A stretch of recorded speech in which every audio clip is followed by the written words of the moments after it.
Temos o prazer de receber aqui no estúdio o candidato do PDT, ex-governador do Ceará, também ex-prefeito de Fortaleza, Ciro Gomes, que nos próximos minutos vai seguir com a gente aí esclarecendo alguns pontos de como ele vê o país e de quais são as suas propostas. Bom dia, candidato. Bom dia, Michele, bom dia ao Mauro e a toda a gente querida que está nos acompanhando na Nova Brasil FM. Muito obrigado a vocês pela oportunidade de falar com o povo brasileiro. Bom dia, Ciro, obrigado por estar aqui com a gente também. Ciro, no seu discurso de lançamento da sua campanha, você enumerou uma série de propostas, entre elas financiar smartphones e dar internet de graça e cursos online de capacitação de informática, um plano emergencial de pleno emprego para gerar 5 milhões de vagas nos 2 primeiros anos de governo, também um programa chamado Minha Escola, Meu Emprego, Meu Negócio, com estágios remunerados pelo governo para jovens, construção de escolas de tempo integral, reforma urbana e regularização fundiária, um programa de renda mínima universal que uniria aí Auxílio Brasil, seguro-desemprego e aposentadoria rural, também a formação de estoques reguladores de alimentos e também o fornecimento de gás de cozinha pela metade do preço para famílias de renda mensal de até 3 salários mínimos. Muitos desses programas, Ciro, precisam ser financiados pelo próprio governo. E a pergunta que fica é, de onde vem esse dinheiro? Bom, talvez eu seja o único candidato que estou pedindo um debate sobre ideias práticas concretas e eu próprio, nesse mesmo discurso, faço essa pergunta. Então alguém deve dizer, então de onde vem o dinheiro? E eu assumo a tarefa de dizer concretamente de onde vem o dinheiro e você me interrompe porque é uma coisa muito estudada. Eu sou ex-professor de Direito Tributário da universidade e costumo ser muito sério nesses compromissos que assumo. Então, primeiro, o Brasil tem hoje 345 bilhões de reais de renúncias fiscais. Significa imposto devido e que por uma série de favores o governo deixa de cobrar. Não estou falando de sonegação, que é outra pancada, mas não está no meu cálculo. Logo mais a gente pode falar sobre isso. Mas eu dou um exemplo para você saber e o ouvinte da Nova Brasil saber o que é. Hoje, salmão, filé mignon e queijo suíço tem isenção de PIS/COFINS na cesta básica. E a gente sabe que o povo não come esses 3 elementos, né, nem integra a cesta básica. A renúncia fiscal deste ponto, meu caro Mauro, é de 8 bilhões de reais. Com 8 bilhões de reais por ano, eu boto 1 milhão de crianças numa creche em tempo integral, da forma como eu faço, como nós fazemos no Ceará, e estamos avançando para universalizar. Isso então, é só no salmão? Salmão, queijo suíço e filé mignon. Só PIS/COFINS. Mas é o seguinte, eu não sei se eu vou melindrar alguém, mas eu gosto de citar casos concretos. A Localiza, que é uma empresa de locação de veículos, que eu escolhi para dar exemplo, por quê? Porque o dono era secretário de privatização do Bolsonaro. E vivia falando mal aí do Estado brasileiro. Pois bem, locação de veículo, ninguém no mundo dá isenção de imposto. Se você olhar um carro da Localiza, a placa é de Belo Horizonte, mesmo que ele seja alugado no Amapá ou em Natal. Por que é em Belo Horizonte? Porque ele não paga IPVA, ou paga o IPVA simbólico. Ele não paga imposto, o ICMS, ele compra direto num regime, tudo favores conseguidos aí à margem, né, desse grande pacto entre o poder econômico e o poder político corrompido do Brasil. Mas para não ficar só no primeiro elemento, eu vou cortar 20% de 350 bilhões. Isso dá 70 bilhões de reais por ano. Depois eu tenho a proposta de cobrar, como eu já fiz quando fui ministro da Fazenda, e só o Brasil e a pequena Estônia não cobram imposto de renda sobre lucros e dividendos empresariais. Então a Michele trabalha aqui na Nova Brasil, quando chega no fim do mês, vai lá o salário dela, 27,5%, já ficou na fonte. Enfim, os super ricos no Brasil botam 1 bilhão de reais no bolso e não pagam um centavo de imposto de renda na pessoa física, na transferência de lucros e dividendos empresariais. O mundo inteiro cobra. E eu cobrava quando fui ministro da Fazenda do Itamar Franco, o Lula e o Fernando Henrique acabaram com isso e o Bolsonaro mantém acabado. Se eu volto a cobrar nas alíquotas que eu já cobrei, eu arrecado mais 60 bilhões de reais por ano. Eu pretendo cobrar 0,5% a 1,5% alíquotas progressivas de todas as grandes fortunas acima de 20 milhões de reais. Eu atinjo 58 mil brasileiros em 210 milhões de habitantes. O mundo inteiro cobra esse tributo com alíquota moderada para não causar fuga de capitais, porque você ordena a conta de capital onde nós pagamos 0,38% de IOF. Basta que essa alíquota de IOF seja um pouquinho maior para dissuadir a transferência para fora de dinheiro. Embora o Brasil tenha hoje os brasileiros registrados no Banco Central 240 bilhões de dólares em offshores no estrangeiro. Entre eles, o ministro da Fazenda do Brasil, Paulo Guedes.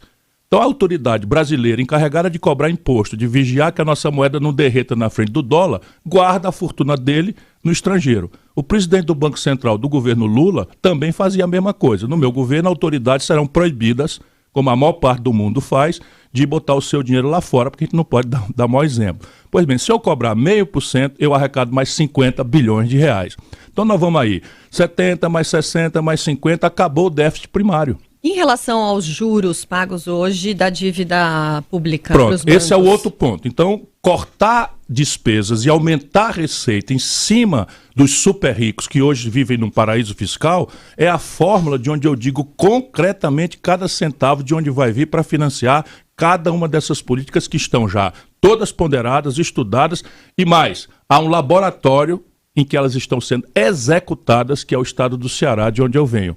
Onde eu fui governador, onde eu fui prefeito, e eu integro uma equipe de homens e mulheres que têm essa tarefa e que fazem do Ceará ter, por exemplo, 87 das 100 melhores escolas públicas do Brasil, onde metade dos estudantes do nível médio já estão numa matrícula em tempo integral, a maior parte deles profissionalizante, e quando acabam o curso vão para uma empresa com estágio remunerado pelo governo. Mas que laboratório que é esse, Ciro? É o estado do Ceará. Sim, mas eu digo em que sentido? Porque você porque falou lá nós já estamos praticando esses aqui. compromissos. Não, pois veja bem, sem esses tributos, o Ceará, entretanto, vamos lá, o São Paulo cobra 4% sobre as grandes heranças, os Estados Unidos cobra 25% sobre as grandes heranças, o Ceará cobra 8%. Naquilo que é de competência só das estadual, grandes, né? Deixa eu dar outro exemplo. O paulistano que está nos ouvindo aqui, ou paulista, ou brasileiro, mas vamos pegar São Paulo. O Imposto Territorial Rural, que é o IPTU das fazendas do interior, paga por ano no Brasil, o Brasil inteiro, essa grande fazenda do agronegócio, menos do que o paulistano paga por mês de IPTU. Então veja, no Brasil não é problema de falta de dinheiro, o problema do Brasil é, primeiro, o dinheiro é arrecadado só dos pobres e da classe média, só onera a produção e o trabalho e não onera os ganhos de capital, propriedade, e essa é a tendência do mundo inteiro, e está tudo escrito nesse meu livro, tá? E de outro lado, a despesa pública brasileira, que foi o que a Michele ponderou, a maior de todas está fora de qualquer controle, que é juro para banco. Então deixa eu dar um exemplo para o ouvinte da Nova Brasil. Escute aqui, cada 1,5% que o Banco Central aumentou de taxa Selic 3 vezes agora nos últimos 4 meses, e vai aumentar de novo agora 1,5%, custa 60 bilhões de reais por ano. Mas evidentemente que eu vou acabar com essa farra. Por isso que eles me odeiam, vão fazer o diabo para que eu não chegue lá. Então, mas o senhor vai dar calote? Como que o senhor vai renegociar? Não. O que o senhor vai fazer? Veja, todo mundo no Brasil está endividado. 72 de cada 100 famílias no Brasil estão endividados. E eles sabem bastante bem, se viram nos 30, sofrem todo tipo de humilhação. 63 milhões dos brasileiros estão no SPC. E por que você fica vulnerável à dívida? Porque você está ganhando menos do que merecia e está gastando mais do que pode, porque as coisas estão subindo de preço. Vamos ajudar o povo a entender. Não é difícil fazer a comparação numa grande nação. Por que o Brasil paga juros tão altos? Primeiro, porque o governo está entregue ao controle dos banqueiros. Primeiro isso, porque existe no Brasil um cartel. O que é um cartel? Hoje de manhã alguém está saindo aí para comprar pão. Se todos os donos de padaria de São Paulo, saíssem comprando uns dos outros e ficassem todas as padarias na mão de apenas 5 donos, eles faziam um jantar em Fortaleza uma vez por ano e combinavam o preço do pão. Isso é o que se chama cartel, que destrói a livre iniciativa, a concorrência, etc. Pois bem, o Lula promoveu isso no Brasil. Eu falo isso para as pessoas entenderem que não é uma questão pessoal, é questão programática, de organização da economia. O que eu estou querendo dizer? De cada 100 operações financeiras no Brasil, compra no crediário, cartão de crédito, cheque especial, empréstimo para banco, empréstimo para empresa, empréstimo pessoal, de cada 100 operações, 85 são feitas por 5 bancos que se organizaram em cartel. Então tem uma parte do juro que é imposta porque, como dono da padaria, eles combinam. Mas e como fugir disso, candidato? Agravando a competição. Então como é que eu vou fazer? O Banco do Brasil, a Caixa Econômica Federal e os bancos regionais, Banco do Nordeste, no primeiro dia do meu governo, saem do cartel, porque eles estão no cartel. Por quê? Porque no Brasil é o seguinte, o presidente do Banco do Brasil vem do banco privado e vai voltar para um banco privado. E está lá no Banco do Brasil não fazendo serviço. Veja, deixa eu dizer para vocês, para as pessoas acompanharem, e de novo, parece assim, mas eu quero dar exemplo prático para as pessoas saberem do que é que nós estamos tratando. Não pode ser uma eleição Chico contra Mané e Maria. Nós temos que discutir as causas dos problemas brasileiros, porque tem tanta gente desempregada, por que nada funciona no Brasil, por que a corrupção generalizou-se de forma impune, enfim. E não é lambança. Veja bem, recentemente o Lula fez um jantar com o Alckmin aqui, em que a grande elite brasileira toda desceu numa grande casa de carnes aqui de São Paulo, uma das mais caras de São Paulo, não é? E agora nós soubemos que quem pagou esse jantar foi um plano de saúde que vive abusando do povo e um banco chamado BTG. O Bolsonaro pegou 3 bilhões de reais, com B de bola, da carteira de haveres de créditos do Banco do Brasil, que o Banco do Brasil tem uma subsidiária só para receber esses créditos, cobrar quando as pessoas não pagam, e vendeu para o BTG por menos de 350 bilhões de reais. Compreende? Então o BTG joga nas pontas, joga aqui, joga lá. Por quê? Porque o Brasil hoje está controlado, e não é hoje, faz 30 anos, pelo sistema financeiro. Então a primeira providência, aumentar a concorrência. Segunda, concorrência regulatória. O que explica que o American Express, o Visa, vou dizer os nomes, o Visa, o Mastercard, nos Estados Unidos, onde eles têm origem, cobram entre 18% e 25% de juro ao ano, e no Brasil cobram 300% ao ano. Isso é regulatório. Isso é absolutamente regulatório, porque o Brasil virou um paraíso, não é, da farra financeira, da especulação financeira. Mas mais do que isso, Michele, você apontou na inteligência da pergunta como é que a gente reduz juro. É consertando a conta do governo. Porque se eu ganho mais do que eu gasto, eu não preciso mais financiar o meu buraco. E é isso que estruturalmente eu pretendo fazer. E não adianta ficar inventando coisa. Tem que aumentar a receita brasileira. Tem que aumentar a receita. Aumentar a receita aonde? Tirando daqueles que ganham há 30 anos sem pagar nada no Brasil e que são poderosíssimos. Eles são donos da mídia, eles financiam os políticos e eles querem ver o diabo e não querem me ver na presidência do Brasil. E você falando sobre questão de aumentar a concorrência no setor bancário, cuidar dessa questão dos juros, você falou, eles me odeiam, eles não querem me ver por aqui. Você também falou que a questão do tripé macroeconômico aqui no Brasil tinha que ter sido uma solução transitória. Eu queria saber que num eventual governo seu, como é que ficaria essa questão do tripé e também do teto de gastos? Vamos lá. Onde é que existe na literatura, a gente tem que estudar as coisas para não estar inventando aberrações. E onde é que existe algum país aonde essa coisa funciona, inclusive no caso do teto constitucional, do teto de gastos, com status constitucional. Deixa eu só te interromper, porque assim, por que eu fiz essa pergunta? É justíssimo. Porque são temas que para o mercado são virou dogma de fé. Extremamente sensíveis. Mas veja, o mercado precisa ver que só quem pode salvá-lo sou eu. Porque se o mercado não fosse tão curto-prazista, não fosse tão curto nas suas reflexões, o mercado ia ver o que eu estou vendo. O que eu estou vendo? O Brasil, que era o país do mundo que mais crescia, virou o país do mundo que menos cresce. O Brasil, na Bolsa de Valores, perdeu 30% em dólar.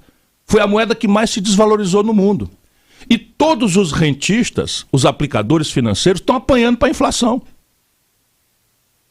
Então, repara, o mercado está perdendo, e pior, está perdendo aqui e ali no curto prazo, mas no longo prazo, o que está acontecendo, Mauro? A dívida brasileira está caminhando aceleradamente para 100% do PIB, e porque está caminhando aceleradamente para um padrão em que acende a luz vermelha no mundo inteiro de aversão ao risco Brasil, você tem o quê? Você tem que a dívida está encurtando dramaticamente de prazo, está esquentando o dinheiro.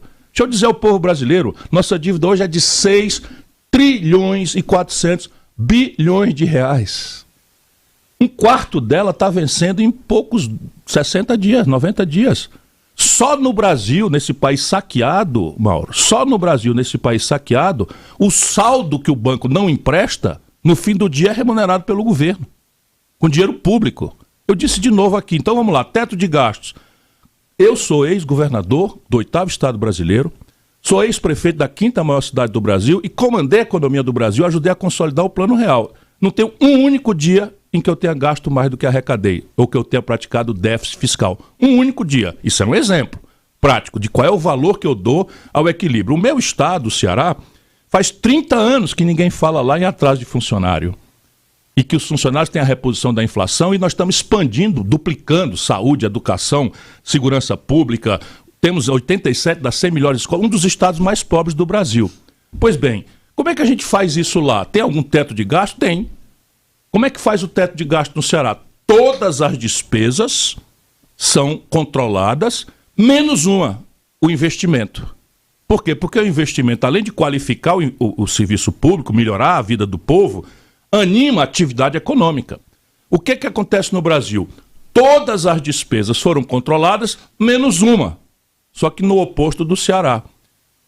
No Brasil, o orçamento total, atenção, o brasileiro que está nos ouvindo, esses são assuntos chatos, mas isso é o que nós devíamos obrigar todos os candidatos a refletir, porque isso é o que interessa, o resto é papo furado, picanha, cerveja, defesa da família. Esse papo furado é para entupir, sabe, o ouvido e o coração de um povo machucado e sofrido como o brasileiro, e não dizer o que está acontecendo, como é que nós vamos mudar as coisas do Brasil, sem o que o Brasil vai fracassar como nação, se já não podemos afirmar que está fracassando como nação. 2/3 da força de trabalho brasileira ou estão na selvageria da precarização.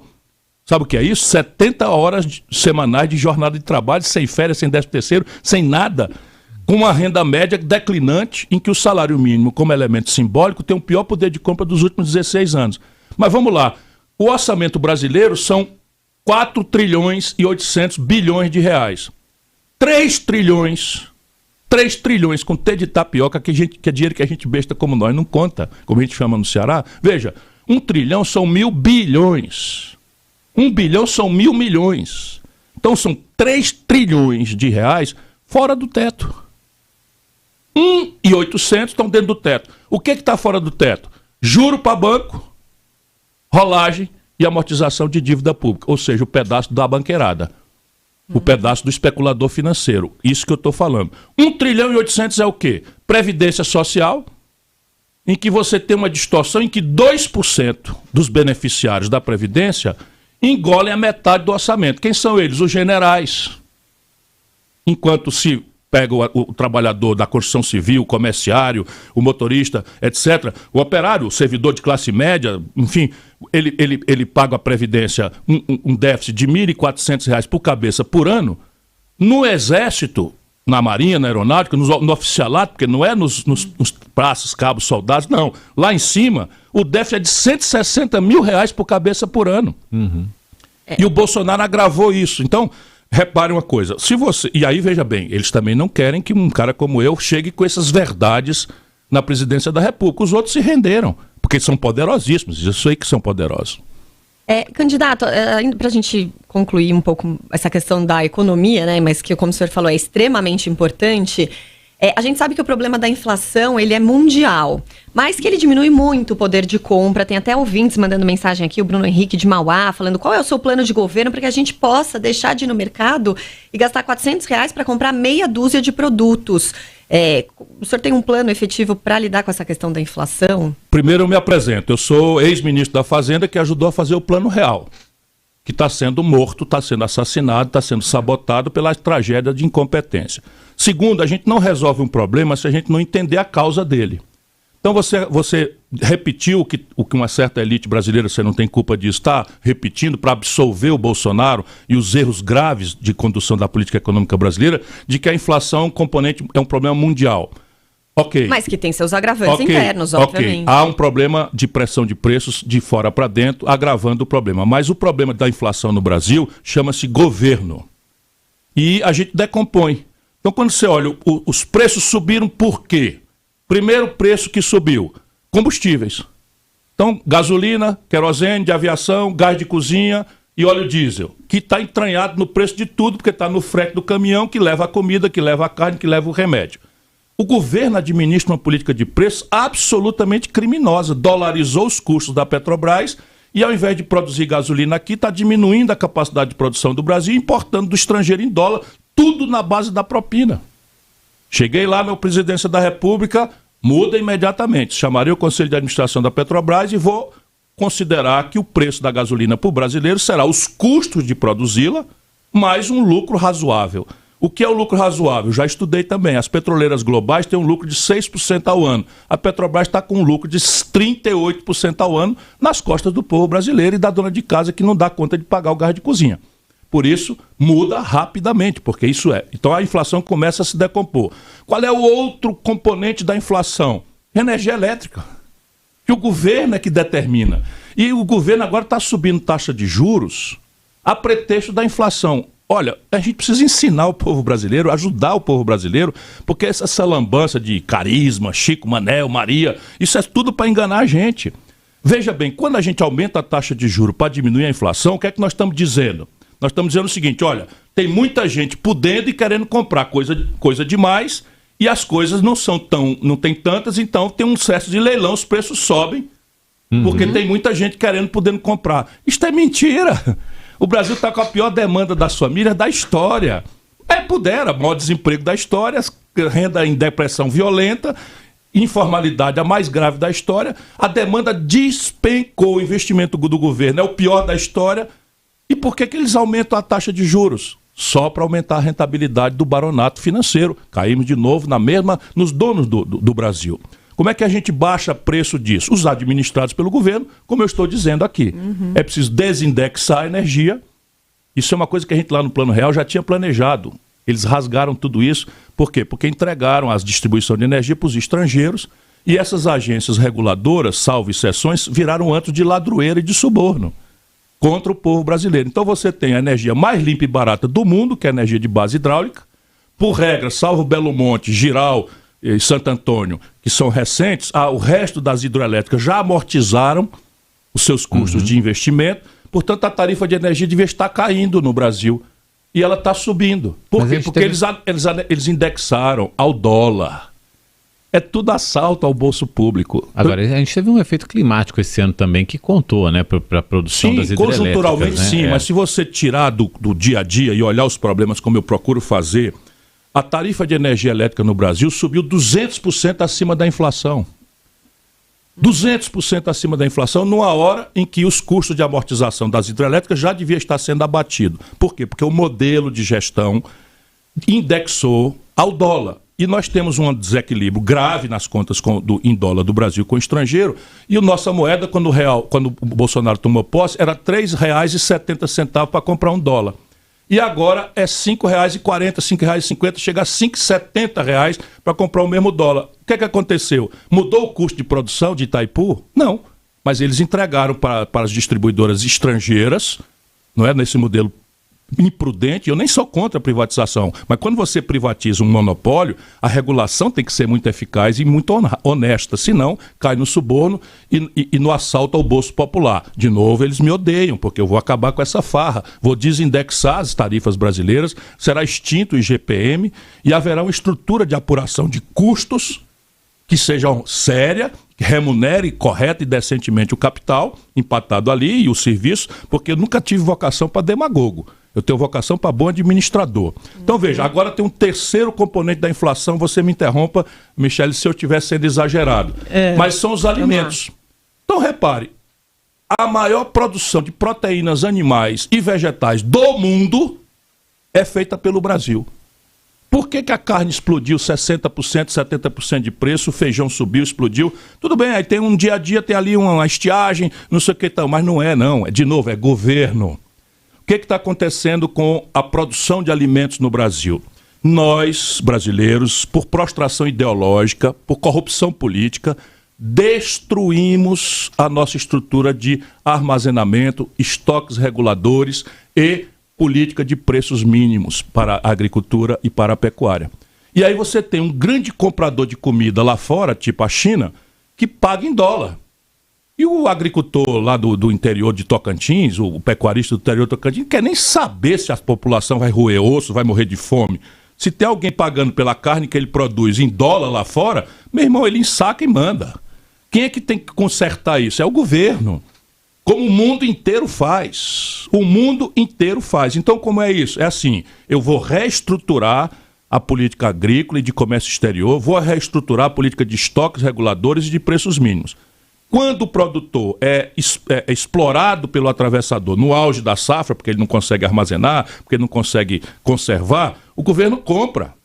E hoje em dia você tem ferramentas que não precisa nem comprar fisicamente, você compra mercado futuro, enfim, tudo isso a gente precisa trazer para o Brasil. E aí você guarda isso na entre-safra, ou quando o chinês entrar bombando, comprando, o governo brasileiro desova no mercado interno. A Argentina chega a fazer imposto de exportação. Eu não acho que nós precisamos chegar lá. Mas se eu estou dizendo para vocês que o IPTU de São Paulo paga por mês o que o Imposto Territorial Rural do grande latifúndio do agronegócio paga por ano no Brasil inteiro, tem uma coisa errada aí. Seguimos aqui com a entrevista com o candidato do PDT à presidência da República, Ciro Gomes, que já detalhou bastante, algumas iniciativas e sua visão a respeito de alguns aspectos econômicos. Mas a gente também tem alguns aspectos políticos, até para que ele chegue à presidência da República. Isso vai ser muito importante, ainda tem uma longa caminhada pela frente. E eu vou começar a abrir esse bloco, candidato, com uma pergunta do nosso colunista, o Heródoto Barbeiro, que todos os dias está com a gente aqui no Tome Nota, que aborda um pouquinho essa questão política e como o senhor se encaixa nesse cenário, e ainda mais hoje em dia tão polarizado. Vamos ouvir. Olá, pré-candidato Ciro Gomes. Ciro, eu acompanhei o seu discurso de lançamento da sua pré-candidatura e até prestei bastante atenção. Fazia tempo que eu não ouvia alguém do PDT lembrar o nome do Leonel Brizola, que aliás foi fundador do partido, do PDT. Brizola era um homem de esquerda, o PDT um partido de esquerda. Você é um candidato de esquerda. E às vezes as pessoas ficam meio confusas entre direita e esquerda. Então a minha pergunta para você é o seguinte: para que o público geral possa entender, explica para a gente o seguinte: o que é exatamente esquerda? Excelente pergunta, Heródoto. Um forte abraço a você, que me conhece já há muitos anos. Enfim, esquerda e direita são conceitos que nasceram ali no parlamento francês, na sequência da Revolução Francesa, que aconteceu em 1789. Então ali, quando acabou a Revolução Francesa, que derrubaram o absolutismo e estabeleceram ali um regime da democracia dita burguesa, os girondinos se sentavam à direita nas cadeiras do parlamento e os jacobinos se sentavam à esquerda. Quem eram os girondinos? Eram os comerciantes, eram os ricos, eram as pessoas filhas de famílias mais importantes, e à esquerda se sentavam os jacobinos. Quem eram os jacobinos? Era a turma mais quente, que queria reformas mais rápidas, que queria um caminho mais de solidariedade aos mais pobres, aos sans-culottes, que eram como eles chamavam lá, enfim. E daí vem para o mundo essa história de esquerda e direita. Com o passar do tempo, a Revolução Soviética deu uma característica muito, eu acho que eu posso dizer, grosseira a esse termo. Porque estabeleceu-se uma ditadura de um partido único e o marxismo-leninismo dizia isso. Então, de repente, a esquerda passou a ser o regime comunista, em que, inclusive, matança de milhões de pessoas se justificava em nome da causa revolucionária. Na sequência, ficou esse estigma e a direita se enraizou na ideia da liberdade econômica e das liberdades políticas.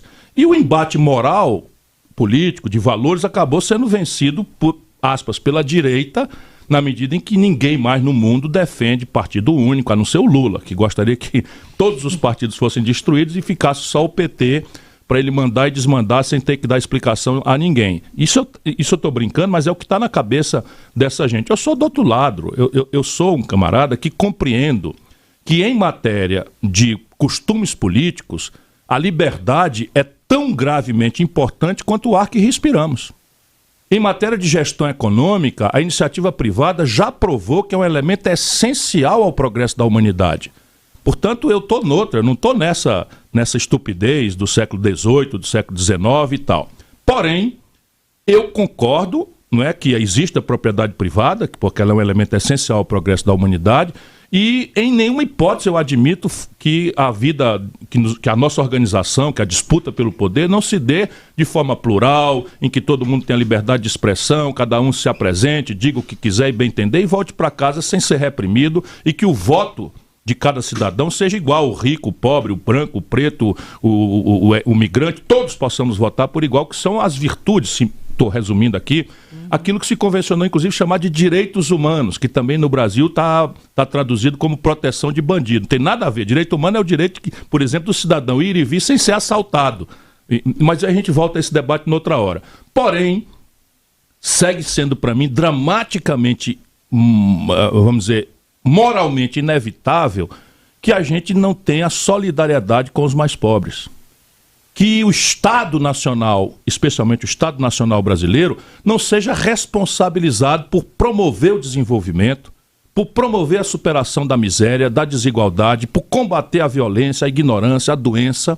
Por quê? Porque a iniciativa privada não sabe fazer isso e nem é justo que ela seja chamada a fazer isso. E deixa eu dizer ao ouvinte da Nova Brasil, neste país, 5 pessoas, apenas 5, os dedos de uma mão, concentram a renda dos 100 milhões de brasileiros mais pobres e de classe média. Não há nada tão selvagem em qualquer lugar do planeta Terra. E eu preciso, então, assumir a responsabilidade de distribuir melhor o produto da riqueza que todos nós produzimos trabalhando. Ciro, portanto, aqui o desenho é de centro-esquerda, que é o que se convencionou chamar. E aí, em matéria de costumes, por exemplo... Uma esquerda moderada? Ou você não gosta desse termo? Centro-esquerda mesmo, centro-esquerda mesmo. Por quê? O que é isso na prática? É assim... Essa esquerdinha que perdeu a noção, depois que perdeu o norte com o fim da União Soviética, a queda do Muro de Berlim, se refugiou numa pauta identitária. Pega questões que são importantes, a questão dos negros e a discriminação e o preconceito racial, a questão das mulheres, a questão das comunidades LGBTQI+, que sofrem, são o lugar que mais mata gente por identidade de gênero, é o Brasil.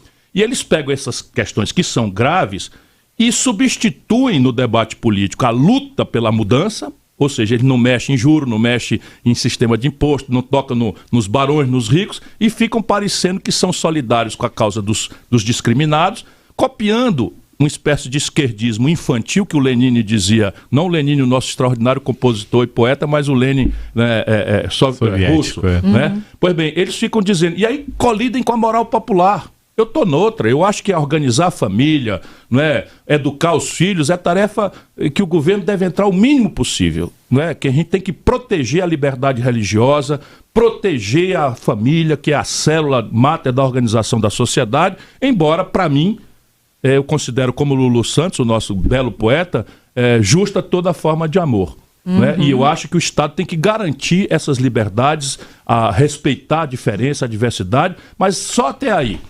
E na economia não, na economia eu quero cobrar imposto dos mais ricos e fazer uma escola pública decente, uma saúde decente e uma oportunidade de trabalho decente para a maioria do povo que hoje não tem. Ciro, eu queria te perguntar, são 7h39, aqui no Nova Manhã a gente está entrevistando o candidato do PDT à presidência da República, Ciro Gomes. Ciro, como é que estão as negociações, o que você tem pensado sobre a escolha do seu vice ou da sua vice? Nesse momento, meu caro Mauro, você tem muito bastidor e muita fumaça, muito pseudo-fato, muito tentativa-erro na imprensa. O meu estilo é mais bastidor quando se trata desse assunto. Por quê? Vou ser humilde para começar. Eu sou um penetra nessa festa de grandes, né? Tenho clareza disso, né? Se depender dos grandes, a eleição vai ser resolvida no grande conchavo que estão produzindo aí, em que todos os candidatos se comprometem com o mesmo modelo econômico, o mesmo modelo de governança política. E segue o samba até que o Brasil seja destruído como nação, como eu acho que está sendo. E eu quero explicar isso, quer dizer, meta de inflação, superávit primário e câmbio flutuante foi inventado pelo Fernando Henrique, praticado pelo Lula, praticado pelo Michel Temer, praticado pela Dilma, praticado pelo Bolsonaro. As pessoas são diferentes, as bandeiras, a cor da bandeira, a retórica, o discurso, tudo diferente. Mas na substância, o cartel financeiro, a transferência de dinheiro, a política de juro alto, a política de manipulação da taxa de câmbio para fins de eleição, é rigorosamente a mesma, E isso fez com que o Brasil, que era um país que crescia 6,7% ao ano entre 1930 e 80, passe a crescer 0 entre 2010 e 2020. E ao crescer 0, 2 milhões de garotos chegam por ano querendo uma oportunidade para trabalhar, 2 milhões por ano, e as máquinas estão trocando gente, né, por processos automatizados, robotizados, e os algoritmos e os 5G estão chegando e destruindo os empregos, tal qual os conhecíamos da Revolução Industrial para cá. Tá bem, mas o que tudo isso tem a ver com as negociações para a sua vice? Não, eu estou lhe dizendo, você tem razão, eu não vou... Então veja, eu estou procurando fazer com que a minha negociação seja feita em cima de uma corrente de opinião. Por isso que eu volto a discutir esses assuntos. Por quê? Porque os partidos políticos estão dominados por interesses pragmáticos.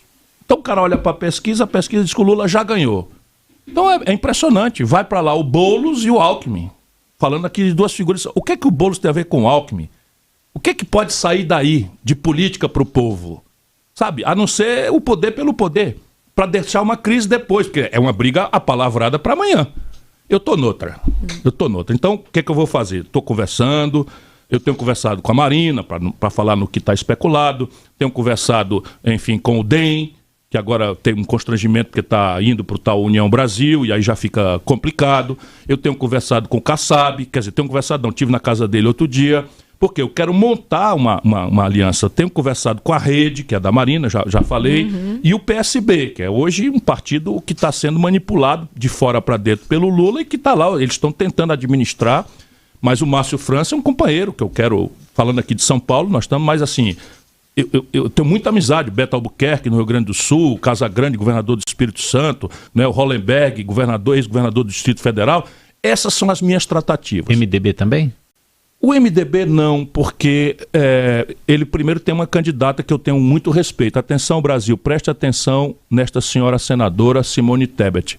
Ela pode ser uma adversária importante minha, mas ela é diferente também dessa turma toda aí. Então, mas se aliar a ela não seria uma estratégia? Seria, mas a burocracia do MDB jamais permitirá, porque ela já está comprada pelo Lula.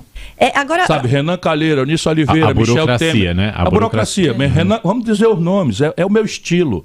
O Lula já está agarrado com Renan Calheiros, com Eunício Oliveira, com Michel Temer, com toda essa gente, já está agarrado com eles todos. E o risco que a Simone Tebet tem é de que essa burocracia deixe ela no meio do caminho.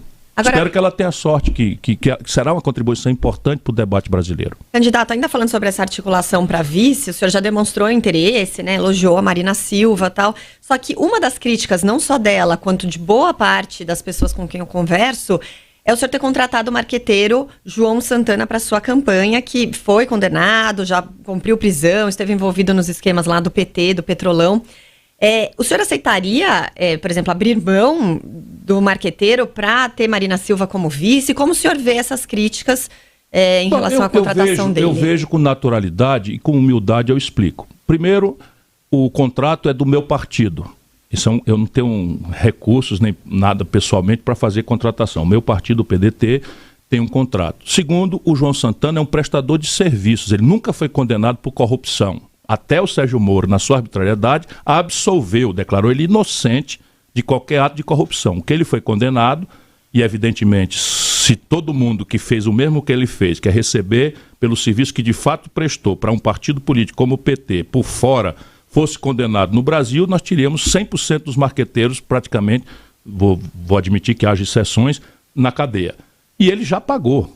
Ninguém defende punição perpétua para ninguém. Então, o João Santana é um cidadão absolutamente respeitável, cuja acusação foi de natureza contábil, recebeu por fora, digamos assim, por um serviço que de fato prestou. E ele é um artista extraordinário, e hoje para mim é um grande e querido amigo, que dá forma ao meu discurso. Para ver se o João Santana está aqui dizendo, fala mal dos banqueiros. Ele diz para mim, modera... e não sei o que e tal. Portanto, quem condena o marqueteiro, sabe, tá dispensando o responsável político. Na minha campanha, tudo que eu falar, eu sou o responsável. Eu não posso, por covardia, acusar o camarada que faz a filmagem do meu discurso como responsável por isso. E nesse sentido, eu tenho tentado explicar aos companheiros que trazem esse assunto para mim. A Marina, ela mesma nunca me falou. E eu acredito que ela sabe que o tamanho do problema brasileiro transformaria isso numa coisa muito pequena. Não é tamanho a grandeza da tarefa, porque eu não estou convidando a Marina, como não convidei ainda, nem convidarei se eu não sentir que ela se sentiria honrada com isso, porque ela tem todas as qualidades para ser ela mesma presidenta, candidata a presidente da República. Porém, eu acho que a autoridade, não é, com que eu tenho que me apresentar ao povo brasileiro não me permite barganhar coisas menores. Ciro, a gente tem uma pergunta da nossa companheira de Brasília, Rosiana Kennedy. Até hoje, pelo menos desde a redemocratização, nenhum presidente conseguiu governar sem o Centrão. Se eleito, qual será sua relação com esse grupo político? Reparando historicamente com todo... Peraí, candidato, só para complementar, que estão vindo muitas perguntas nessa linha, então só registrar, a Tânia, por exemplo, é uma ouvinte nossa, que ela fala, ela se diz aqui uma brasileira carente por esperança, e ela fala como acreditar em tudo isso que o senhor está falando, sem ter que costurar os alinhavados ali do poder e partidos, diz ela.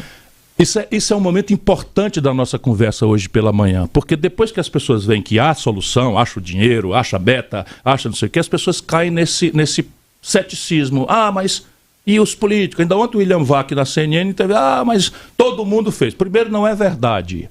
Olha que maravilha, eu vou recuperar o que o Fernando Henrique e o Lula fizeram questão de apagar na memória do povo brasileiro, que houve um presidente da República no Brasil, recente na história do Brasil, que não governou com essa gente. Chama-se Itamar Franco. E mudou a história do Brasil. Eu fui ministro da Fazenda do Itamar Franco. O Itamar Franco não negociou com essa canalha. E saiu pela porta da frente, fez o Plano Real.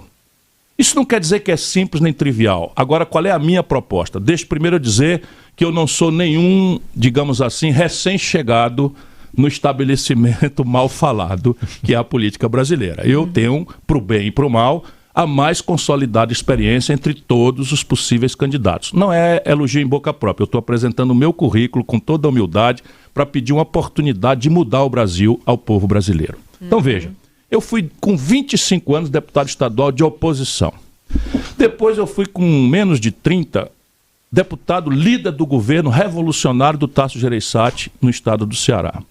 Aí chamam de coronel. Nós derrotamos 3 coronéis e mudamos radicalmente a velha política, né? E dali para cá o Ceará é o estado melhor administrado do Brasil, é o maior investimento por cabeça do Brasil, temos 87 das 100 melhores escolas públicas do Brasil, temos a melhor rede pública de saúde do Brasil, sendo um estado muito pobre. E crescemos consistentemente, desde então, acima da média brasileira. Eu não estou falando isso senão para mostrar que é possível. Então vamos lá. Eu fui prefeito e lidei com a Câmara de Vereadores, que tinha 41 vereadores e o meu partido tinha 5. Governei praticamente com unanimidade. Eu fui governador e governei com 46 deputados estaduais na Assembleia, praticamente por unanimidade. E eu fui eu mesmo o deputado federal mais votado do Brasil. Sabe o Bolsonaro? Foi meu contemporâneo na Câmara Federal. Sabe o Ciro Nogueira, do Centrão, que está lá sentado na Casa Civil, dando as cartas? Foi meu colega. E acabamos tendo afetos pessoais e relacionamento. Conheço todos eles, sei bastante bem onde é que as andorinhas dormem, sei como é que funciona.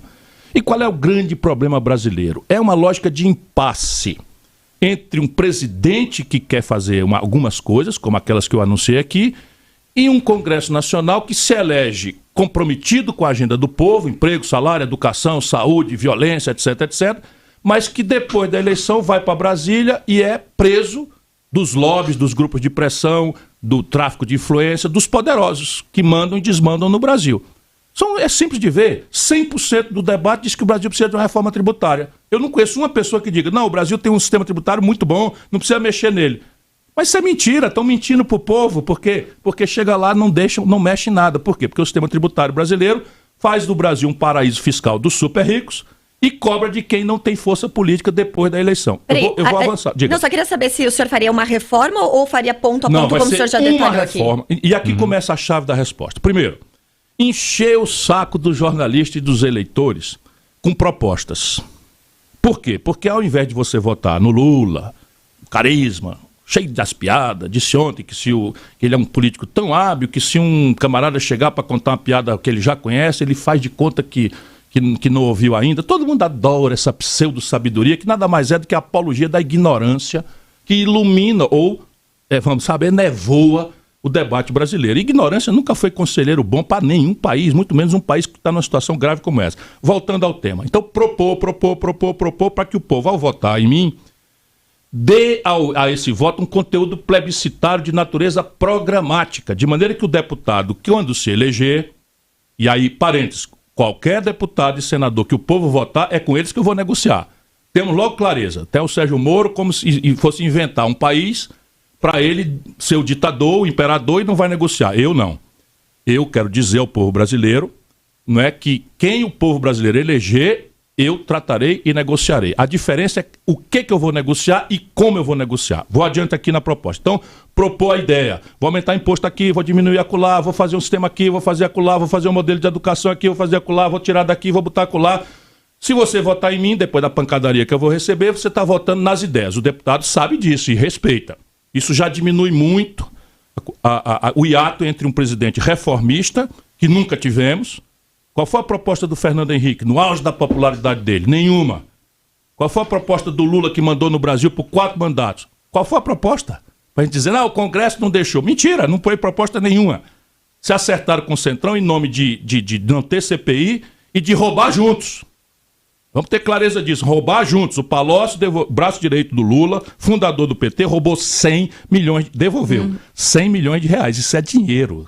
Ouvindo a conversa, o Moro trocou os pés pela mão, não julgou direito, mas o dinheirão voltou e foi roubado. Se o povo brasileiro acha que protestar contra o Lula, votando no Bolsonaro, e agora para protestar contra o Bolsonaro é votar no PT e no Lula, eu vou pedir, pelo amor de Deus, não façam isso com o nosso país e conosco mesmo. Me dê uma chance, uma oportunidade. Então, propor o que você quer fazer, para não ser um voto no Chico, no Manel, na Maria. A reforma será nos 6 primeiros meses, um pacote inteiro, vai ser uma revisão constitucional, com todos os elementos ali juntos, orgânicos, coerentes, para reconstitucionalizar a baderna que se transformou a Constituição brasileira.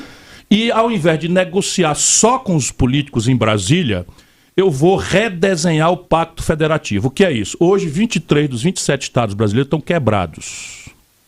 Hoje, a maioria dos municípios estão quebrados. Hoje, o Bolsonaro está anunciando, o que é justo, 33% de reajuste no piso nacional de salário dos professores. São Paulo já não paga, São Paulo, o estado mais rico, e vai ser um problema sério por aí afora no Brasil, o Bolsonaro fazendo cortesia com o chapéu alheio, porque os estados e municípios, o Ceará paga, tá? Há muito tempo, São Paulo não paga, mas nós temos que avançar. Então veja, propor em troca da reforma um pacto federativo novo. O que é que tem aí para fazer com que governadores e prefeitos entrem no atacado nessa mediação, diminuindo a necessidade do toma lá da cá ou até erradicando, como eu pretendo? É a consolidação das dívidas. A dívida dos estados e municípios juntas é 10% da dívida pública brasileira. A dívida pública, eu já disse, 6 trilhões, os estados estão devendo 600 bilhões de reais. Consolidar é colocar todas juntas, é isso no mesmo? Isso, pegar o seguinte, São Paulo, Rio, Minas e Rio Grande do Sul são 80% dessa dívida. E elas é que estão matando. Você pega o Rio Grande do Sul, hoje não está pagando a dívida, pendurado no liminar. Na hora que a liminar cai, o Rio Grande do Sul quebra. São Paulo passou 8 meses sem pagar a dívida com a União, pendurado no liminar. Quando caiu, capitalizou para o fim. E aí você não tem que consolidar tudo isso em troca da reforma. É um grande movimento de atacado em que o presidente e os governadores e prefeitos fazem a mediação com os políticos, com o Congresso, na reforma que o país precisa nos 6 primeiros meses. Porém, a chave final são duas, se eu puder usar aqui o atentado ao português. A chave final são duas. Primeiro, há um problema desde que o Fernando Henrique introduziu a reeleição no Brasil. É que tudo que o presidente acertar a mão, os adversários acham que ele vai se reeleger. Então, ainda que não confesse, travam as iniciativas do executivo para não dar carne para gato, para não deixar o presidente ter sucesso, pensando só na politiquinha, nas eleições, etc. Eu vou propor que, se a reforma passa, eu abro mão da minha reeleição. Pessoalmente, eu já dou o primeiro exemplo e acabo com essa bandalheira da reeleição no Brasil. E chave final, vou mandar essas reformas a plebiscito, ou seja, a voto popular direto.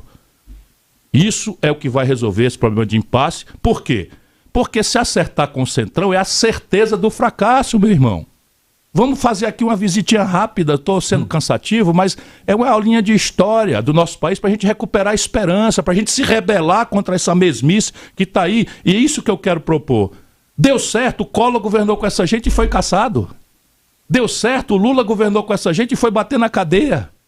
Deu certo, a Dilma governou com essa gente e foi caçada. Deu certo, o Michel Temer governou com essa gente e saiu pela porta dos fundos sem ter nenhuma chance de candidatura. Deu certo, o Fernando Henrique governou com essa gente e nunca mais o PSDB ganhou eleição nacional no Brasil. Deu certo, o Bolsonaro prometeu o que prometeu, está aí desmoralizado, vendido ao Centrão. Emparedado. Ou seja, este caminho devíamos aprender de uma vez por todas. Ô Lula, tu tem uma biografia para defender, cara. Tu vai pro poder de novo se acertando com Lira, com Centrão, com Michel Temer, com Renan Calheiros, com Eunício Oliveira. Tu vai destruir tua biografia, cara.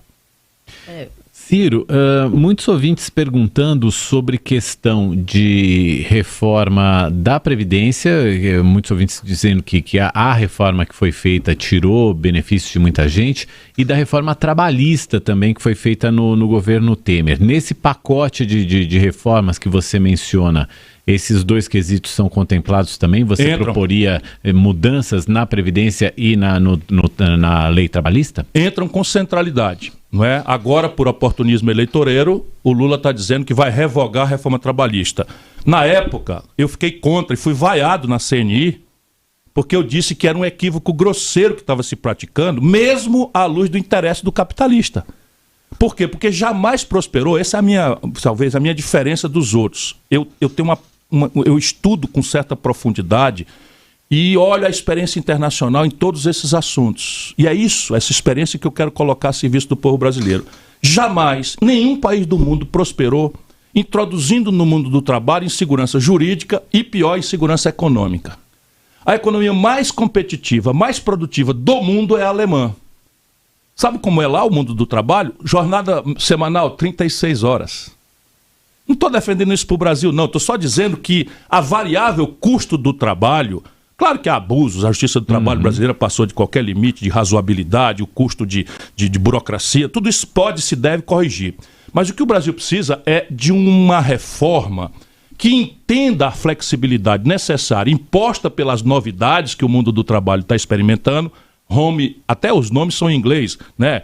Home office, né? Que é o trabalho remoto, né? O trabalho intermitente, uma série de coisas. Agora você não pode... O delivery. Mas você não pode fazer o que está sendo feito no Brasil, que a reforma trabalhista, na verdade, foi um passo de retrocesso à semi-escravidão. Semi-escravidão mesmo, porque quando um cidadão se monta numa moto, não é? E não tem nenhum direito, trabalha 70 horas semanais para levar R$2.000 para casa, ele até pode achar que nessa tragédia brasileira ele está levando alguma coisa razoável para casa. Mas são 50 milhões de pessoas que daqui 10, 15, 20, 30 anos estarão precisando da Previdência e não haverá Previdência nenhuma para essas pessoas. E nós vamos assistir o quê? Cadáveres de pessoas idosas amontoados nas ruas do Brasil? É assim que um homem de Estado deve pensar. Então é preciso não aceitar isso. Então muda tudo. Na questão da reforma previdenciária, veja como as coisas são cruéis. O único candidato em 2018 contra o PT e contra o Bolsonaro que assumia a tarefa de propor uma reforma da Previdência era eu. Por quê? Porque a Previdência Social brasileira está quebrada. Eu não disse estava, está quebrada. E ela não está quebrada por aquilo que se mente, dizendo que ela tem despesa demais. Claro que ela tem despesas abusivas. Eu acabei de falar aqui e vou repetir. Na hora da reforma previdenciária, o déficit por operário do regime geral é de R$ 1.400 por ano. O general, as grandes patentes das Forças Armadas, é R$ 160 mil por ano. Os grandes burocratas do Executivo, do Legislativo e do Judiciário é de 40 mil, 36 mil reais por ano. A reforma pesou 80 de cada 100 reais de sacrifício naqueles que são a minoria, provocando o quê? Uma evasão brutal dos trabalhadores do mundo formal do trabalho. Resolveram não entrar mais porque se quebrou um contrato. O que é a Previdência? É um contrato entre gerações. Eu contribuo hoje na confiança de que quando eu precisar, aqueles que vierem depois de mim trabalhar vão pagar a minha aposentadoria. O governo quebrou esse contrato quando fez o que fez, né? Introduzindo idades mínimas impraticáveis para a demografia brasileira, enfim. Só 3 países dos 63 que eu examinei têm esse regime de repartição que o Brasil, a Argentina e a Venezuela têm. Olha em que companhia o Brasil está. Portanto, nós temos que mudar o modelo previdenciário. Agora, como fazer, a gente vendo o Brasil com a população envelhecendo cada vez mais, né? E tendo uma base menor de trabalhadores para sustentar os que estão aposentados. Essa é a chave inteligente que a gente tem que repartir com o povo. Como é que funciona o regime de repartição? Ele funciona em cima de 2 pernas. Uma alta formalidade no mercado de trabalho e uma idade, uma demografia em que a média da população é jovem. Então, quando a gente montou esse sistema, era 8 pessoas trabalhando muito tempo, dando um pouquinho, para pagar um aposentado que não durava até 60 anos. Funciona. Repartição é assim. Agora, o que é que tem? A informalidade mais brutal da história Acabou-se, por exemplo, agora a carteira assinada, e eu vou lutar obsessivamente para reformalizar o mercado de trabalho do Brasil, e essa é a reforma que nós precisamos fazer, não significa dizer eliminar a flexibilidade, é preciso chamar centrais sindicais, aliás, já estou fazendo, chamar centrais sindicais, amadurecer, trazer experts internacionais, ver os especialistas e discutir fraternalmente, sem ninguém ter medo de nada, sem ruptura, sem quebra de contrato, uma mudança cujos benefícios têm que ser sinalizados para o futuro. Não precisa fazer cavalo de pau agora, nem mentir para a população, não é? que você precisa de uma solução agora. Não precisa. O déficit existe, é crescente, mas não é assim tão inadministrável quanto faz. Como é que funciona o sistema de repartição? Muita gente jovem com carteira assinada. Hoje, 1,5 trabalhadores estão, em média, ocupados com carteira assinada para pagar um aposentado que vai até os 73 anos de expectativa de vida. É evidente que o sistema não funciona. Como é que a gente faz isso? O mundo é um regime misto, em que existe um programa de renda mínima de cidadania, ao qual vou dar o nome de Eduardo Matarazzo Suplicy, o dever de justiça, é o homem que mais visionariamente, obsessivamente tem lutado por isso, consolidando coisas que já existem. Benefício de prestação continuada, seguro-desemprego, como eu falo, para dizer de onde veio o dinheiro. Então isso aí vai ser um salário mínimo para todo mundo, independentemente de poder contribuir ou não poder contribuir. Lembrando que eu vou avançar para formalizar ao máximo o mercado de trabalho e vou voltar a ter uma dinâmica de empregabilidade que o país perdeu há mais de 10 anos. Né? Em seguida, um regime intermediário que ainda será de repartição na transição, porém com um teto. Vou negociar com os trabalhadores um teto para todo mundo, uma previdência só. Militar, civil, servidor público, privado, vamos lá, é 7 mil, é 5 mil, é 6 mil, vamos negociar. E a partir desse teto, uma terceira ferramenta que é o regime de capitalização. Público, sob o controle de coletivos de trabalhadores e com regramento para onde é que esse dinheiro pode ser aplicado. É assim que os grandes fundos de pensão do mundo fazem. Por exemplo, o Brasil entrou na faixa de risco, perdeu a classificação, né, de AAA ou de AA ou AB e tal, fica proibido o fundo de pensão aplicar. Mas não é a capitalização que o Chile fez, em nenhuma hipótese, porque quais são as diferenças? Primeiro, o Chile fez privado. Segundo, o Chile, criminosamente, Paulo Guedes estava lá nisso, tirou a contribuição patronal. Olha, nenhum lugar do mundo sustenta a Previdência sem a contribuição patronal. E nós precisamos fazer essas diferenças básicas no Brasil. Candidato, a gente já está caminhando aí, né, com o nosso tempo um pouco mais curto. Eu queria fazer duas perguntas um pouco pontuais, que o senhor respondesse. Primeiro, se o senhor é a favor da contribuição sindical obrigatória, do retorno, né, da volta dessa contribuição obrigatória. E segundo, sobre aquele seu projeto que deu o que falar na eleição passada, que é aquele do limpa-nome, de você tirar o nome das pessoas do SPC, se o senhor mantém isso e de que forma isso ocorreria e até sem desestimular aqueles brasileiros que ralam e que tentam manter o nome em dia. Bom, sim, eu quero restaurar algum mecanismo de financiamento dos sindicatos. O sindicato é uma organização chata, desagradável e tal, mas ela é absolutamente imperativa, absolutamente necessária para minimizar, atenuar a brutal diferença de poder negocial entre o capital, o empresário, o dono da grana, e o trabalhador fragilizado. Mas obrigar o trabalhador a pagar não precisa isso... Veja bem, não precisa ser assim. E lembre-se que eu vou mandar essas reformas a plebiscito popular. Eu não quero... Veja bem, existem vários formatos de resolver isso. Vários formatos. Por exemplo, vamos propor aí para a Federação das Indústrias de São Paulo, para a Confederação Nacional da Indústria, acabar com a obrigatoriedade do pagamento do Sistema S. Eles pulam e não vão aceitar. E aí ninguém diz nada, está tudo certo. Quer dizer, a contribuição para o sistema patronal continua obrigatória. E a contribuição para ajudar a organizar os sindicatos, não estou dizendo que seja mandatória, mas eu vou restaurar o fluxo de financiamento dos sindicatos, porque no modelo de poder que eu tenho, haverá um grande respeito à iniciativa privada, que é um elemento essencial ao progresso da humanidade, mas acima de tudo haverá proteção à força do trabalho. Esse é o maior valor com o qual eu quero me comprometer com o povo brasileiro. No conflito capital e trabalho, eu estou com o trabalho. Nada contra o capital, mas no conflito, isso é uma clareza que eu quero deixar. Eu não vou ter a dubiedade do Lula. Vamos pegar aqui porque que eu estou falando do Lula. Não é por nada, é porque o Lula mandou no país esses anos todos e está querendo de novo ser. Agora vamos dar aqui o número. Tem um vídeo que está dizendo que o senhor está magoado com o Lula. Tem mágoa não cabe na política. Não cabe mágoa na política. Eu ajudei o Lula a vida inteira. Magoado com o quê? Sabe? Pois é, inclusive o senhor falou que ele não tinha... Ou é verdade ou é mentira o que eu vou dizer aqui. Então a pessoa acha que eu estou magoado, então diga, tá bom, estou magoado. Porém, veja o que eu vou dizer. Eu vou dizer que eu levantei números oficiais da Secretaria do Tesouro Nacional, do Ministério da Fazenda, que eu já ocupei, quanto dinheiro o Lula, no tempo que mandou no Brasil, transferiu para os bancos, para os banqueiros, para os agiotas oficiais do Brasil. 4 trilhões e 88 bilhões de reais. Quanto o mesmo Lula, no mesmo período, a mesma fonte, Secretaria do Tesouro Nacional do Ministério da Fazenda, que eu ocupei, transferiu para os trabalhadores, para os pobres, para os do Bolsa Família. 332 bilhões de reais. 4 trilhões para os ricos, 330 para os pobres. Ok, nunca ninguém fez nada pelos pobres, todo mundo tem uma lembrança generosa de que o Lula fez muito pelos pobres. O pouco que ele fez pareceu muito. Porém, como todo mundo só faz para os ricos, ninguém ignorou, ninguém estranhou que o Lula tenha feito. Mas o Lula fez muito mais do que qualquer um.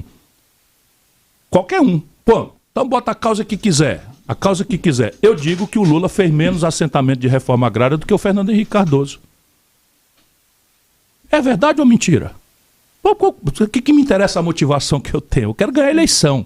E o Lula é um adversário. Eu considero o Moro o inimigo da República, eu considero o Bolsonaro o inimigo da República, e o Lula eu tenho, né, o respeito de tratá-lo como um adversário. Mas as pessoas querem o quê? Que eu fique aqui dizendo o quê? Que o Lula foi perfeito? O Lula traiu a causa. O Lula vendeu o Brasil a esses banqueiros. Percebe? 5 bancos controlando 85% das transações financeiras. Não foi a direita nem o Bolsonaro que fez, foi o Lula.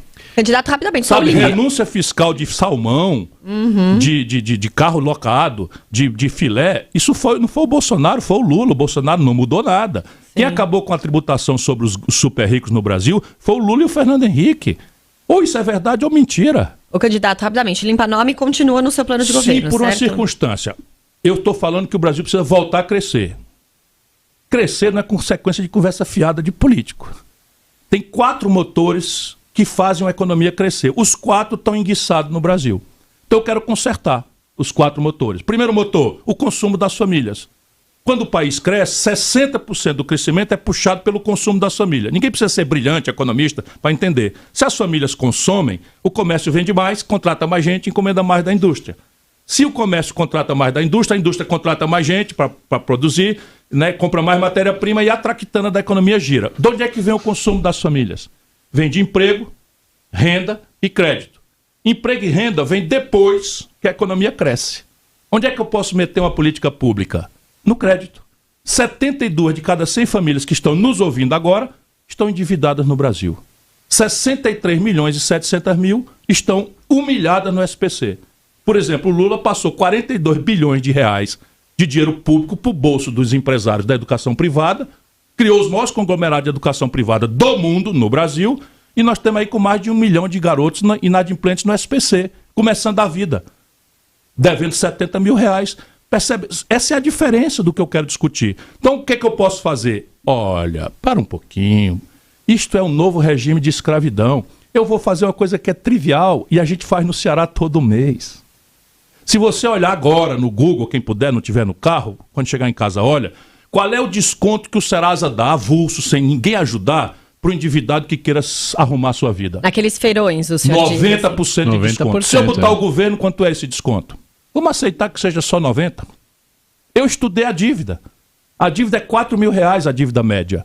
Se eu descontar 90% dessa dívida, 9 vezes 4, 36, eu estou falando que eu vou reduzir a dívida a 400 reais por pessoa, em média. Como é que eu faço? Eu pego, o povo não tem 400 reais, eu pego o Banco do Brasil e a Caixa Econômica, tiro do cartel dos bancos e vou fazer o Banco do Brasil e a Caixa Econômica refinanciar, emprestar, não vou dar dinheiro para ninguém não, emprestar. Só que aqui vai ser, em vez de juro de 300%, vai ser juro de 15%. Aqui, em vez de ser da mão para a boca, 60, 90 dias, eu vou fazer em 36 vezes. E aí eu transformo a prestação e faço em paralelo um grande programa brasileiro de educação financeira para ensinar para as pessoas como é que elas estão sendo roubadas nas letrinhas pequenininhas quando ela assina ou bota o dedo no contrato de crediário ou pelas agências públicas que estão fazendo aí. Simples de fazer. Sabe por que partiram para a desmoralização? Porque no fluxo essa dívida foi inflada por juro, correção monetária, multa, taxa de permanência. E se essa montanha de gente pagar por mês um pedacinho, os bancos enchem muito seu caixa de dinheiro. E eu vou acabar essa mamata. A gente está conversando com o candidato do PDT à presidência da República, Ciro Gomes. Tem muito assunto, por isso a gente acabou se estendendo um pouco mais e ainda dá tempo de a gente fazer algumas perguntas. A gente conversava mais cedo, o nosso editor, o Paulo Rodolfo, chamou a atenção de um ponto que obviamente não podia ficar de fora dessa conversa, que é a respeito do atual desmonte na área ambiental. O que o senhor pretende fazer? A gente vê muitos órgãos de fiscalização, órgãos públicos que estão realmente sendo desmontados, sem investimento. Como o senhor vê isso e o que o senhor pretende fazer? Eu vejo com grave preocupação. E o Projeto Nacional de Desenvolvimento que eu defendo, necessariamente, é um projeto de desenvolvimento sustentável. Por quê? Porque não há opção fora disso. Não é uma questão de, vamos dizer, de novo, de identitarismo, em que o bicho grilo cuida do calango e o outro lá, responsável por não deixar faltar energia, propõe não é nada disso que está deformando o debate no Brasil. Então vamos ao que está proposto no meu projeto. Primeiro, vamos nos assenhorear do território, que hoje é absolutamente entregue às baratas, para não dizer ao genocídio de populações tradicionais, à destruição de biomas sensíveis, à mineração discriminada, que outro dia meteu 2 meninos em Yanomami dentro de uma draga ilegal e morreram naturalmente, enfim. Primeiro, vou determinar um censo geográfico que o país não tem. Então esse censo geográfico, com riqueza de detalhes, com toda a ferramentaria tecnológica moderna, sensoriamento remoto, satélite, etc., vai identificar biomas, mananciais, recursos hídricos, enfim. Com isso eu terei uma base para fazer a mais importante ferramenta de desenvolvimento sustentável para um país com as características do Brasil, que é o zoneamento econômico e ecológico. Por quê? Porque o Brasil tem uma contradição profunda. 40 milhões de nacionais, irmãos nossos, foram chamados nesta geração ou na geração antecedente a essa para ir para a Amazônia, integrar para não entregar, era o ditado dos... E a condição para essas pessoas terem o título da terra era provar para o Inca que desmataram. E de repente, sem ninguém dizer para eles por quê, nem como, nem o que eles teriam que fazer de novo, virou banditismo de alta periculosidade em que eles não entendem.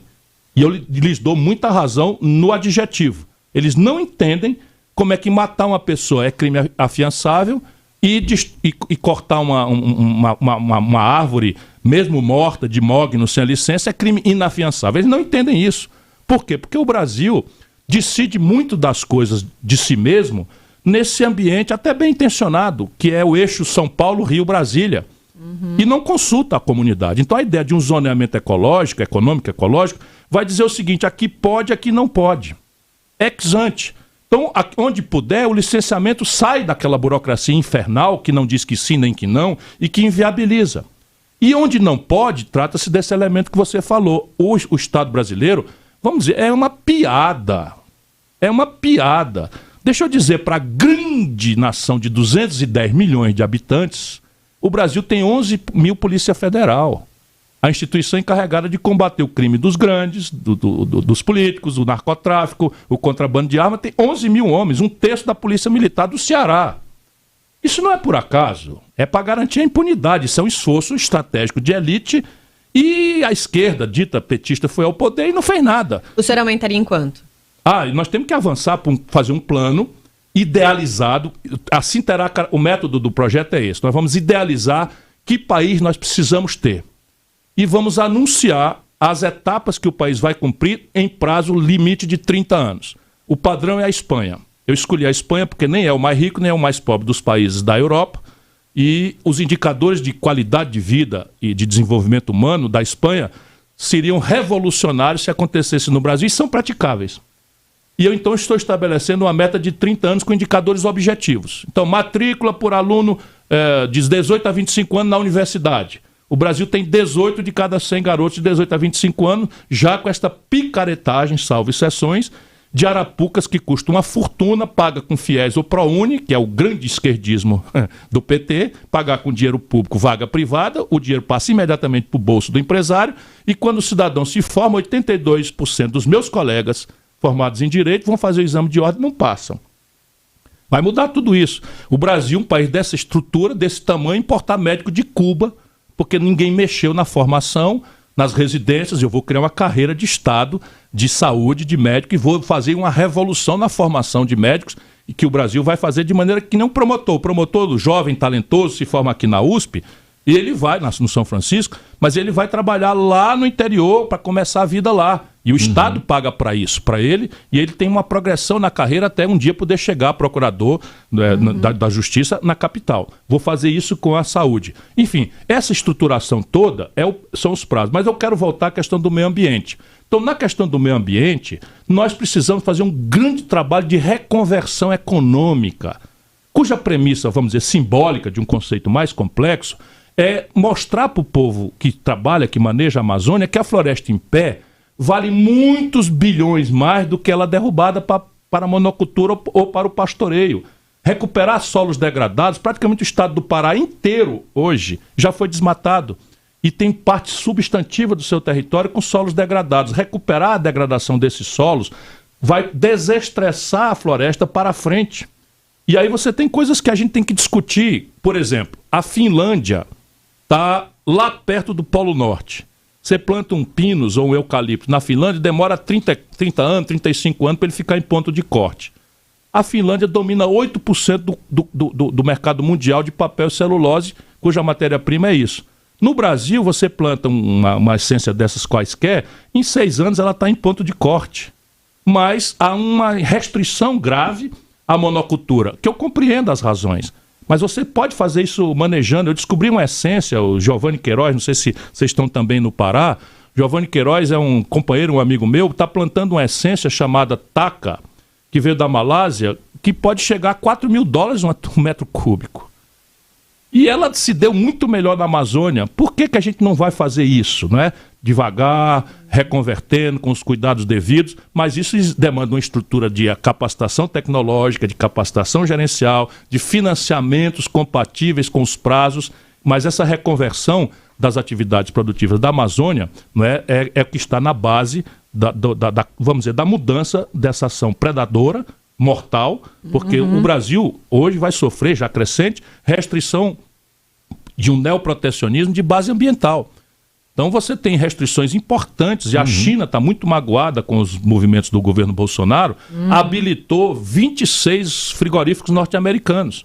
Então o Brasil já vai deixar de ser o grande provedor de carnes para a China, e a China já transformou a Argentina no principal parceiro na região. Se nós não acordarmos e acordarmos o agronegócio brasileiro, a Europa não nos deixará continuar com essas práticas, e o grande comprador vai crescentemente também para atenuar suas tensões com os americanos, estabelecer relações com o mundo rural americano, que é o nosso grande rival no mundo das commodities e das proteínas. Bom, o senhor respondeu a Cláudia de Londres, que falava sobre essa questão ambiental também. A gente tem agora só Londres, que chique. Os nossos ouvintes aqui estão no mundo inteiro. Minha companheira, trabalharei para que você volte para o nosso país. Ciro, a gente tem 3 minutinhos para encerrar, e eu queria te perguntar o seguinte: essa é a sua 4ª candidatura à presidência da República. Por que você quer tanto ser presidente da República do Brasil? É minha vocação. Eu me realizo lutando pelo Brasil, pelo povo brasileiro. Eu decidi que não tenho nenhum apego por dinheiro, não tenho empresa, sabe? Eu era ex-deputado, ex-prefeito, ex-governador com 36 anos de idade. As leis imorais do Brasil que eu denuncio me dariam direito a 3 aposentadorias, hoje daria R$85 mil, eu nunca requeri nenhum delas. Morava numa casa alugada quando o generoso povo cearense me elegeu governador. Recusei morar no palácio porque achava que os meus filhos não deviam ser criados naquele ambiente artificial de mordomias e de luxos. Por quê? Por que alguém escolhe ser bombeiro, sabe? De correr risco de entrar num fogo para salvar uma pessoa. É o que me realiza. E eu tenho sido muito generosamente abençoado por Deus. Eu fui o prefeito de capital mais popular do país. Podem pesquisar no Google. Fui o governador de estado mais popular do país, saí com 78% de ótimo e bom. Né? Fui ministro da Fazenda que entrava nos restaurantes de São Paulo, do Rio, debaixo de palma, porque, sabe, sempre saí pela porta da frente. Nunca respondi por nenhum malfeito moral, nunca respondi. Recentemente a Polícia Federal cometeu uma arbitrariedade lá em casa, o mundo inteiro veio em meu socorro, porque eu construí uma fama de brigão, de coisa, mas construí uma fama de um homem honrado. E eu tenho para mim que Deus marcou para mim mudar a história do Brasil. E eu vou atrás dessa missão. A gente agradece muito a presença do candidato do PDT à presidência da República, Ciro Gomes, que passou aqui com a gente muito mais tempo do que a gente até tinha combinado. Agradeço por essa disponibilidade, Ciro, e volte, a gente vai ter outras rodadas aqui. Eu acho que a gente defende muito o diálogo. Ciro, mais uma vez, muito obrigado. Eu que agradeço, Mauro, a você, a Michele, ao nosso, a gente chamava de controlista, agora é operador de áudio, Ronaldo. Agradecer a todos os ouvintes da nossa Nova Brasil FM no Brasil inteiro e agradecer mesmo, porque, sabe, o que importa é isso. É chato a gente ficar falando de imposto, de previdência e tal, mas a política não pode ser uma disputa de Chico Maria contra Manel. Ou a gente aprofunda uma discussão generosa, fraterna, respeitosa sobre as causas da tragédia social e econômica brasileira, ou nós não acharemos a solução. E eu agradeço muito a vocês, a qualidade com que vocês me deram a oportunidade de falar sobre o que eu penso. Obrigado, obrigada, Ciro. candidato. Muito obrigada.